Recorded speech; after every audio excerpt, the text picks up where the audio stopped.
Inom tayo ng clubs mga bay. Magandang hapon nga pala sa inyong lahat. Dito sa Saudi. Sa Pilipinas naman, gabi na ngayon. Itong iniinom ko, tinatawag to na clubs. Napakaraming benepisyo nito sa ating katawan. Lalong-lalo na sa mga mag-asawa na hindi pa nagkakaanak. I-try nyo to kasi pampabuhay ng similya to. Ngayon, pag uminom kayo nito, magpanaana din kayo sa asawa nyo, sa mister nyo. Kasi kung iinom lang kayo nito, tapos ayaw nyo namang magpanaana, useless din yun.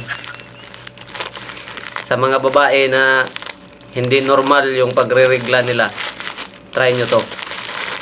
Kasi ayos din to. Walang mawawala kung susubukan nyo. Sa mga lalaki, sabi nila,